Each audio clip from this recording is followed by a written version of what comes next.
Welcome to the Parsha Podcast. My name is Rabbi Yaakov Wolbe. I am recording in the Torch Center in Houston, Texas. I snuck in despite the shutdown, and we're here to record a brand new Parsha Podcast for Parshas Emor. I do feel bad that I have not recorded a new Parsha Podcast in a few weeks. Actually, last week, I started to record one. In the middle of the recording, my daughter woke up, and she made a huge ruckus. My little daughter, I'm not blaming her. I wasn't actually happy with the recording as is, so I ultimately discarded it. Of course, we are still uploading last year's Parsha Podcast, the rebroadcast, and we're doing it every Sunday. And actually, every year I re-listen to it myself. I'm not going to ask you to listen to something that I won't do myself. But we have not done a new Parsha Podcast in a few weeks. Of course, things have been busy. Kids are home. Life is very unusual. I did do a bunch of podcasts recently that I'd like to plug. I did a podcast on This Jewish Life, that particular podcast channel called 7 Themes for the Omer. It's highly recommended.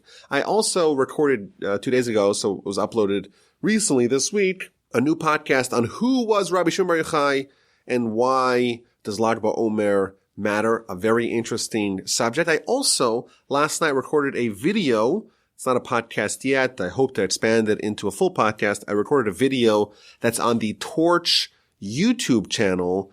A very interesting idea, highly recommended. Give it a listen. And we're still working on some Jewish history podcasts. We did a Torah 101. We did a Eternal Ethics, Pirkei Avos. So I'm still working hard for you. And I hope you are okay. Of course, thank God our family are doing well. We're trying to stay safe. We're trying to stay sane during this shutdown. So Parshas Emor, there is a unique confluence that we have in this week's Parsha. Of course, right now, today is the 28th day of the Omer. We count the Omer, the time spanning Pesach, Passover, to Shavuos. Today's day 28. That's the 4-week point. And it happens to appear in the Parsha. The mitzvah to count the Omer actually appears in this week's Parsha, Parshas Emor. It talks about all the festivals, Pesach, Shavuos, and the time that spans the two. And I thought it was a perfect thing to discuss on this week's Parsha podcast. So, of course, the time of the Omer connects two holidays, two festivals, the festival of Pesach, of Passover, the festival of the Exodus, and the festival of Shavuos, of Shavuot, the festival of Sinai, the festival of Torah. And of course, this is a connection, like we've spoken about in the past. We're connecting, we're bridging two elements of the Exodus. The Jewish people leave Egypt, and we're free, of course, of our Egyptian overlord. And at Sinai, that freedom is completed because at Sinai we get the Torah, and that is the ultimate ticket to freedom, the ultimate freeing ourselves of the bondages or the vestiges of Pharaoh, the vestiges of Egypt.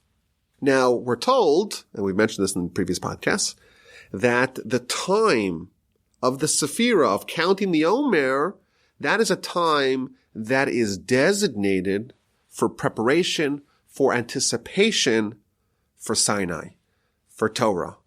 Of course, the Jewish calendar, it's not a dead calendar. It's not an inanimate calendar.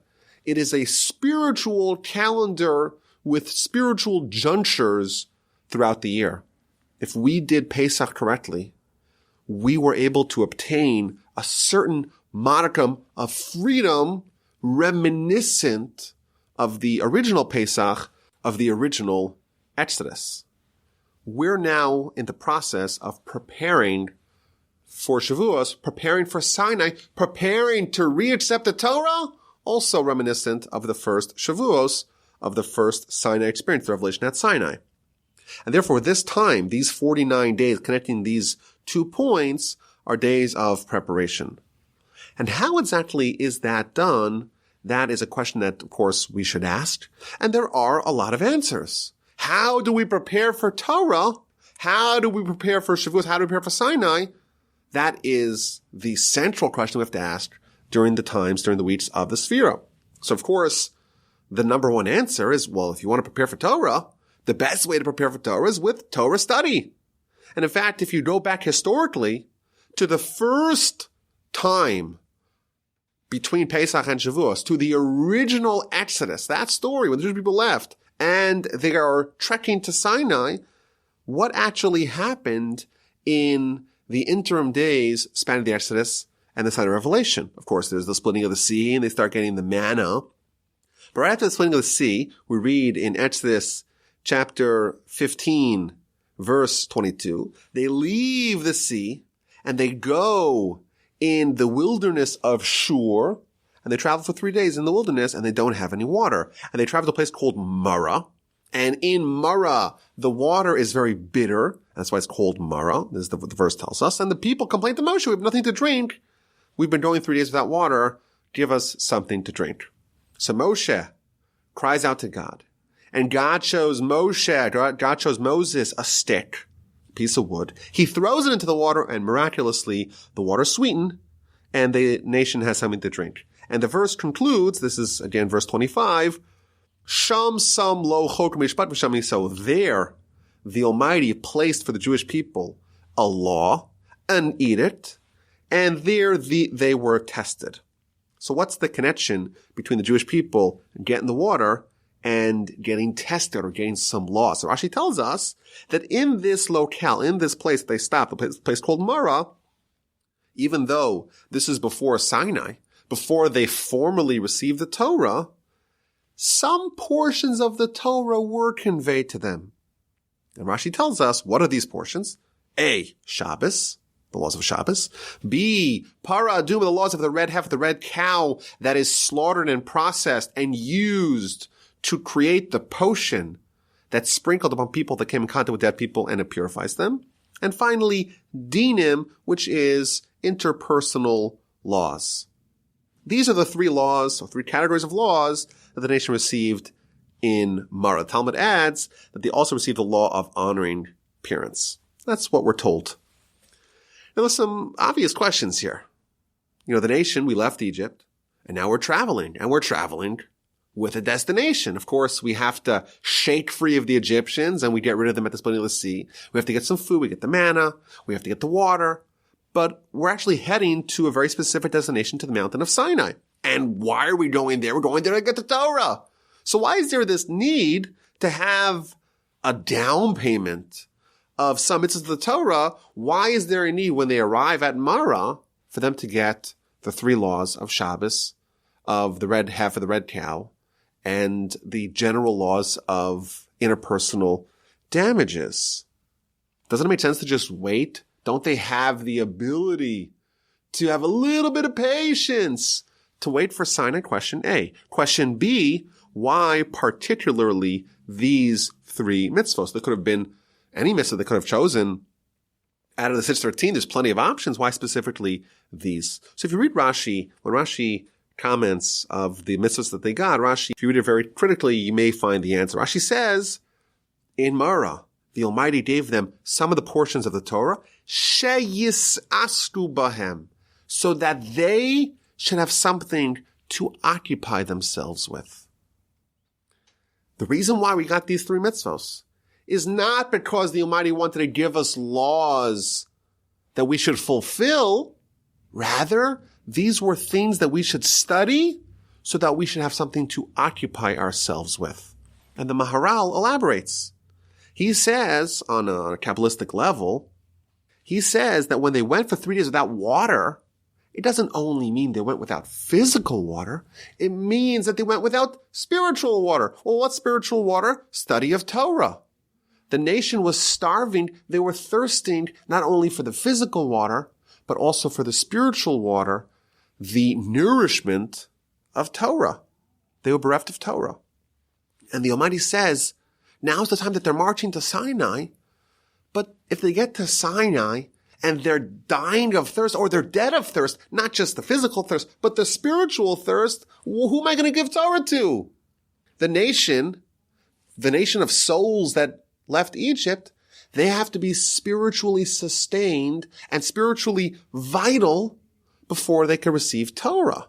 And therefore, these laws, we're told by Rashi and elaborated by the Maharal, these laws were not laws that they could apply them These are the most relevant laws per se. In fact, the law of the red heifer is extremely not relevant. It's very rare to actually have a red heifer and to be able to fulfill the mitzvah. It's only under certain circumstances people die. In fact, we know that during that era, during that time, no one died. So it's not relevant at all for them. So why'd they get those mitzvahs? They got those mitzvahs so they should have Torah to study, even if it's not immediately relevant to them. They should have Torah to study, and they should have some spiritual nourishment to prepare them for Sinai. Of course, this is what we just said earlier. One of the ways, maybe the best way to prepare for Sinai, is with Torah itself. And that is indeed what the nation themselves, how they occupied themselves before Sinai, before the original Sinai.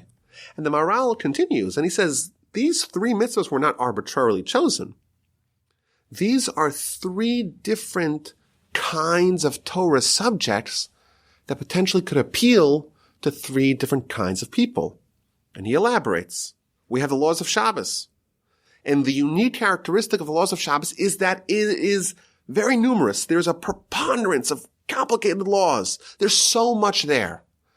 And that's one kind of law that they got. And then there's Para Aduma, the red heifer.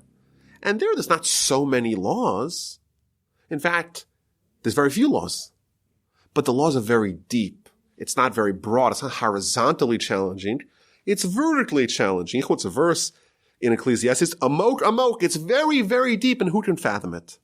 The deeper you go into the subject of the red heifer, the deeper you discover that it actually is. And finally, the nation is told also the laws of jurisprudence, of interpersonal jurisprudence. And those, he says, are very fine, very nuanced laws. And he quotes the Talmud, if someone wants to become wise, they should study the laws of monetary disputes, because if there's a slight change in the scenario, in the situation, there's going to be big ramifications. And that teaches you to think very subtly and very finely, very critically, in a very nuanced way. And that is the challenge of those particular set of mitzvos. So again, what he's telling us here is that we were given these mitzvos not so that we could apply them, but we could study them and fill our belly, so to speak, with Torah as a means to prepare for Sinai. And maybe we could argue, like we mentioned, that the reason why there was variety, if the Jewish people need to learn, okay, give them Shabbos, we have a mitzvah, good, right? But maybe the reason why there's a variety here of different types of study, it's because everyone is a little bit different. Everyone connects to something different. And therefore it's important that everyone study Torah, and therefore there's given an option. There's a motley list of options. If you are the person who happens to connect with one idea that you want to just plumb deeper and deeper and deeper and deeper and deeper into one idea, well, here you go. You have the red heifer. If you're someone who wants to study a lot of laws, a lot of different disparate laws, here's the laws of Shabbos. If you want to study laws and you want to study them on a very precise level and be able to differentiate between slightly different cases that maybe the surface look the same, but when you analyze them with a microscope, it turns out to be different. If you happen to connect to that kind of study, well, here you go. Here's the laws for you to study. Everyone's different. Everyone connects to different parts of Torah. Talmud, in fact, says that's not me. I personally happen to be someone that I like the things that are a little bit more abstract. There was a time in my life that I wanted to write a book on the 3 things that the Talmud says. Talmud has a list of 3 things, 3 laws, 3 mitzvos that never happened and never will happen. So, of course, some other people may say, hey, if it never happened, never will happen. I'm not even interested in it. It's totally theoretical. It's hypothetical. It's abstract. It'll never happen. Give me something that happens every day. And then you have someone like me who says, I'm the opposite. If it happens every day, it's less appealing for me to study. If it never happens, if it's totally rare, if it's much more abstract, the more abstract, the better. Different strokes for different folks. Everyone's created differently. But before Sinai, before the original Sinai, the Almighty is going to prepare Torah for everyone to study, not necessarily because they need to study it. It's obligatory to implement it as if it's relevant for them in a practical sense. No, they need to study Torah because that's the way to prepare for Sinai. And I would say us too, when we are preparing for Sinai, we could very well opt for the same approach. Busy ourselves with Torah. Find something that speaks to us. Find something that resonates with us. Immerse ourselves in Torah and thereby prepare for Sinai, prepare for the revelation, for the festival of receiving of the Torah on Shavuos. Of course, traditionally, there are people that study Pirkei Avot, the chapters of the fathers, specifically the chapter 6, which talks about the 48 ways that we get Torah. There are others that focus on the interpersonal relations with other people, to love other people. The verse tells us that when the Jewish people coalesced around the mountain, the whole nation was united as one. And therefore, another way to prepare for Torah is to try to find commonality and overlap and love between you and your fellow man. Today, I want to suggest an angle to this. Maybe something practical to consider, maybe even a challenge for the audience. I happen to have seen this week a very interesting essay by the Rambam by Maimonides. This is from his great philosophical work, Mor Nevuchim, Guide to the Perplexed. And he's talking about why bad things happen to good people. And he observes that in the hearts of the masses, people think that when bad things happen, those things actually outnumber the good things. And he even notes, I found this really interesting, he notes that in the hymns and in the music, in the pop culture of his time, people love to complain. It's not a new thing. I would say today, in the news, it's all the bad news. If it bleeds, it leads. The comedy, everyone loves to complain. And therefore, people may get the impression that really the bad things are what dominate. And therefore, they ask questions, why does God do so many bad things? Or why does God tolerate? Why does God allow so many bad things to happen? Because in their worldview, they see the world as being, the bad things outnumbering the good things. And of course, if you happen to be someone who watches television, you, of course, know that all the news is bad, when in fact, the truth is we're living in the best times ever, at least depending on the metric. It's the most peaceful time. There's never been a time in history with fewer wars or more people out of poverty. But that's a separate discussion. We'll get to TV in a little bit.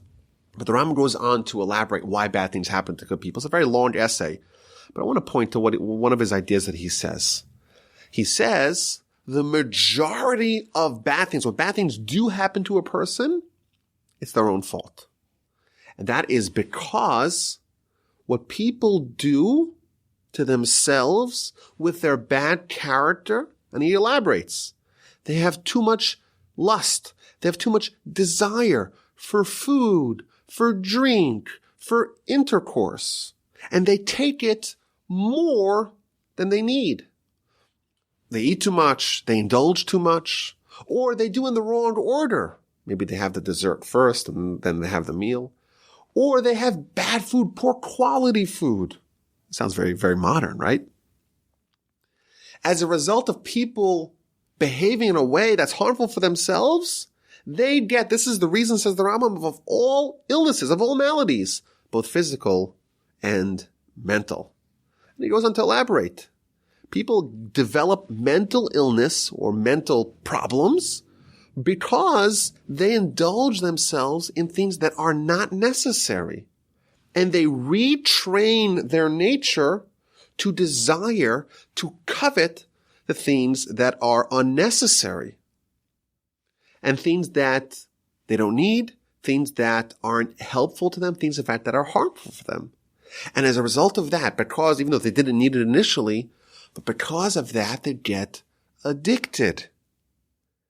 And they retrain their physiology to be desirous and to need the things that they don't need. And that is the cause of all illness, both mental and physical.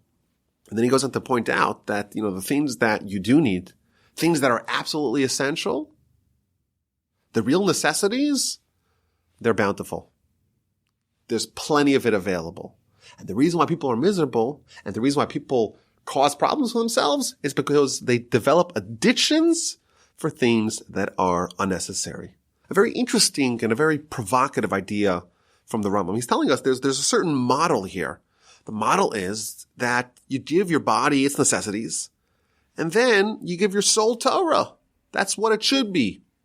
But instead, we indulge in all the unnecessary things, and we develop new dependencies, and then that causes all kinds of illnesses and all kinds of problems. Now, in fact, we have a name for the force that wants us to get addicted to all the things that we don't need.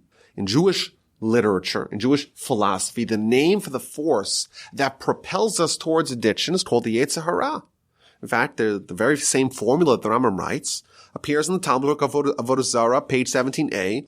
It talks about how someone does not need something, but because they hearken to the Yetzer Hara and they begin to indulge in the forbidden fruit, they develop a dependency to it to such a degree that if they withhold from that, if they withdraw from the thing that they're addicted to, it could be so bad, it could be so harmful, it could even be fatal to them.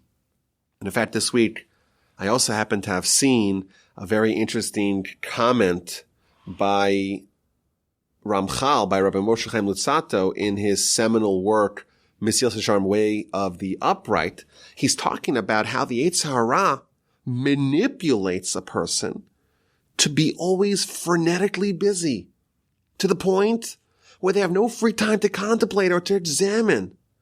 And they're living a life, and they're not thinking about what they're living for.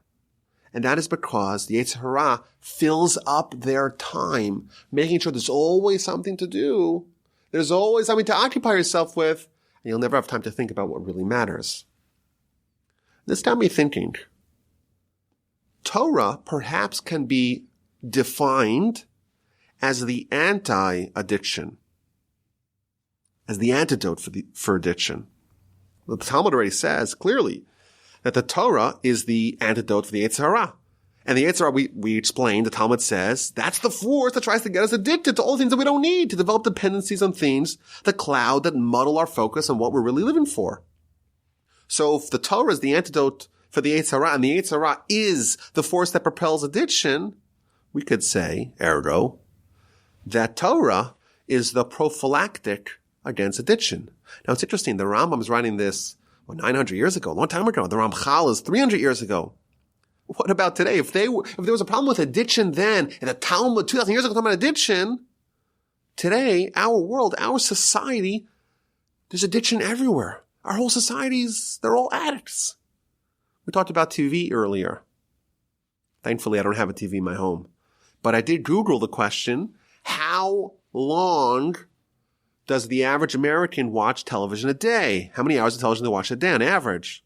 And the answer is somewhere between 4 and 5 hours. What's happening here? You have a machine, you have a screen that is feeding you information, and it's all passive. You're not active. You're not actually thinking, and you're being lulled, and you're being manipulated, and your mind is corroding, and you're addicted. You're addicted to your shows. You're addicted to all the things, not you per se. I'm not talking to the audience. I'm talking about in general, the American consumer, the American society. Their mind's being corroded and they're being addicted. And even people that don't have a television, they have a smartphone. And of course, one of the features of the smartphone, maybe the apps that people use the most, is social media. They have Facebook and Twitter and Instagram and Pinterest and TikTok. And each one of these products, the feature that's most powerful about them is that they are designed to be as addictive as possible. Some of the most intelligent people in the world, some of the most intelligent, capable engineers and social scientists are there figuring out what is the most addictive way to present this information to you. I heard a line, powerful line. Scrolling is the new smoking. Scrolling is the new smoking. If the Yetzer Hara was trying to get us to be addicted, there's nothing as powerful. There's no tool that is as powerful in his arsenal as the smartphone. And what happens? The Ramchal says we're supposed to think about what we're living for. And now we live in a world that there's no white space. There's no time for someone to think. If someone's waiting online or someone's waiting in the doctor's office, they always have their phone. And therefore, there's never a window for your intellect, for the Yetzer Tov, to penetrate the cloud of addiction of the Yetzer Hara. And I would imagine if someone's going to invent a way to use the phone in the shower, then the Yetzer Hara triumphs over all. Maybe it's actually happened. I'm sure there's someone who's already done that. A way to, the last sacred space, so to speak, the last place where your mind is not being bombarded with all the addictions, where you finally think clearly, maybe that we'll also lose that. Now, if you're a veteran listening to my podcast, I don't imagine you've heard this rant from me before, because I don't usually speak about this subject, and I'm not, that's not what I do. It's not my shtick. But in preparation for Shavuos, in preparation for Sinai, I decided to experiment a bit. Torah, as we said, is the anti-addiction. It's the antithesis of the Yetzer Hara. It is the prophylactic against addiction. And of course, it teaches us to use our brain, to think actively, not passively. And of course, it teaches us restraint. There's all these things that we can't do, and there's all the things that we have to do. And what if the Yetzer Hara says no? Okay, the Torah trains us to behave in certain ways, even if we may be desirous of doing the opposite. I think Shabbos is the great safety or a great hold on addiction. If you keep Shabbos, you can't use your phone for 25 hours, no matter what. You can't watch television for 25 hours, no matter what. What if you're addicted? Okay, now you're not addicted anymore because you have Shabbos. The laws of need, the laws of family purity. No marital relations for 2 weeks out of the month. Again, training yourself to become more regimented, to adopt good habits, to be in control of your behavior, to have good habits, to discard bad habits, and to not be a puppet of the Yetzer Hara. In that light, in preparation for Sinai, I want to suggest the following challenge. And again, I'm not asking you to do what I'm not going to do myself, so I'm all in on this. As I mentioned, I don't own a television. I do own a phone. So my commitment is that we'll start with a minimum of a week. I'm going to stop doing anything that's not productive on the phone. We're not going to do it for a week. I don't enjoy Facebook. I never had the app on my phone, but I did develop, maybe we could say, a taste for Twitter. So yesterday, I uninstalled it from my phone. I don't play a lot of games, but I had one game on my phone, chess. I like to play chess. That too, I uninstalled yesterday. Also unsubscribed from a very interesting daily podcast that I felt was becoming too addictive. And if you happen to be addicted to my podcast, that's a good kind of addiction. But if it's something which is not necessarily Torah and you feel like you have to listen to it, maybe that too is within the realm of addiction, and we're trying to unshackle ourselves from the addictive tentacles of the Yetzer Hara. I also started listening to Torah podcasts twice. When you listen to something, okay, you know it, right? But then I realized that I can't necessarily piece together what I heard. So I listened to it a second time, and I've been starting to do that a lot. And it's been very interesting because I'm starting to actually being able to retain a lot more. But my challenge to the audience is that maybe there could be another way to prepare for Sinai. If Sinai is when we got Torah, and Torah, or one of the definitions, a definition that we could give to Torah, is that it's there to break addiction, maybe the way to prepare for Sinai is to break the addiction that we all have. Of course, addiction is a very loaded term, and it's commonly ascribed to people, God forbid, who have chemical dependencies and other things, but we also have chemical dependencies on there. Everyone does. If you have a Yetzer Hara, you have addictions. Unless you're like Abraham, Isaac, and Jacob, who triumphed completely over the Yetzer Hara, you're also addicted. We're all addicted. That's the design, and that's the challenge. That's why we have Torah, to fight that. Maybe a way to prepare for Sinai is to try to fight this addiction. And of course, it has to be gradual. Even someone, God forbid, is addicted to heroin. You don't take it all off at one time, because that could be actually very dangerous. They could even die of the withdrawal symptoms. So what I'm committing to is to blin out there. Again, I'm not making any promises. We're very wary in Jewish law to not commit ourselves with a neder, with a vow, because then it's very problematic. We don't make vows. So we're not making a vow, but this is the plan. Please God, I'm not going to use my phone for anything that's not productive. And we'll try it out for a week. After a week, we'll see what happens. But this is, and I thought that I had this week's Parsha. We're talking about the holidays, the festivals, preparing for Sinai. And we have the Sefira. And our sages tell us the Sefira is a time spanning these two worlds. We have the Exodus and we have the total freedom of Sinai, of Shavuos. And therefore, it's a time for us to try to free ourselves from all the things that are withholding us from being free, from all the things that we are addicted to. So I'm going to commit to this. If you want to accept the challenge, send me an email. will be in this together. And I suspect that this will open up new portals, bigger portals of insight, of wisdom, of Torah. And by the way, not even for Torah, for business, for productivity, for your job, for your children, for your spouse, for your community. When we free ourselves from addiction, we become bigger people. That's what the Torah wants of us. So that's my pledge. My email address is rabbiwolb@gmail.com. It's great to be back. It's such a joy to have the Parsha podcast once again. Please, God, we'll try to do it again. Next week, maybe I'll let you in on the findings. So again, the email address is rabbiwolb@gmail.com. Have an amazing week. Have an amazing Shabbos. And let us all break our addictions together.